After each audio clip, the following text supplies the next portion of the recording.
Artora vous propose 3 minutes d'art. Je m'appelle Chiara Ardina et aujourd'hui je vous emmène à la découverte d'un lieu emblématique de Paris, l'Opéra Garnier.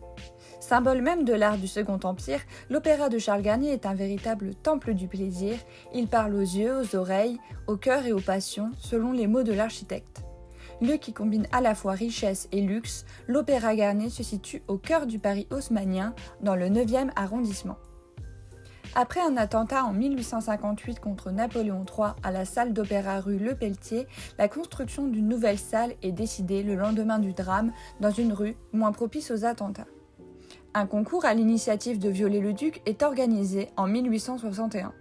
C'est le projet de Charles Garnier, jeune architecte encore méconnu, qui le remporte à l'unanimité. Achevé en 1874, l'opéra est inauguré en 1875 en grande pompe, en présence du président de la République, MacMahon. Pour réaliser une telle œuvre, Charles Garnier réunit tous les domaines artistiques afin d'en faire une œuvre d'art totale. Tous les médiums comme la peinture, la sculpture, les arts décoratifs sont au service de l'architecture. Les grands artistes de l'époque interviennent au service de l'art de bâtir. Afin de produire un édifice exceptionnel, Garnier se nourrit d'influences diverses. Le classicisme pour ses références à l'antique, l'art de la Renaissance italienne et le baroque, privilégiant le mouvement, la lumière, la couleur et la fantaisie. Ces inspirations multiples caractérisent ainsi le style éclectique du Second Empire. La façade spectaculaire est faite pour frapper les esprits. Ornée entièrement de statues, elle proclame la volonté de l'architecte de réaliser un ode à la musique, un ode à l'art. Nous retrouvons la figure de l'harmonie, la musique instrumentale, la danse de Carpeaux que nous admirons ici, le drame lyrique, des compositeurs comme Bach, Haydn ou encore Rossini, mais aussi le chant, le drame et les arts. Le grand escalier est remarquable par sa hauteur et le volume de l'ensemble de la construction qui joue sur les matériaux et les niveaux intérieurs.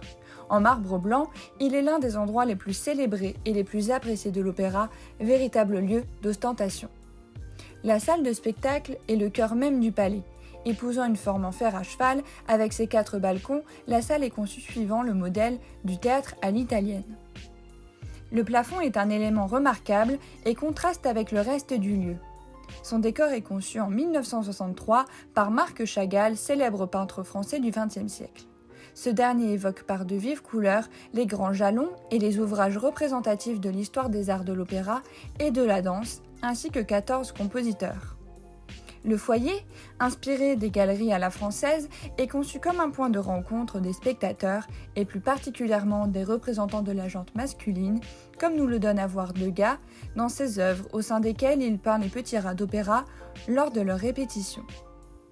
Véritable lieu d'ostentation et de plaisir, l'Opéra Garnier ne cesse d'émerveiller encore aujourd'hui. À bientôt!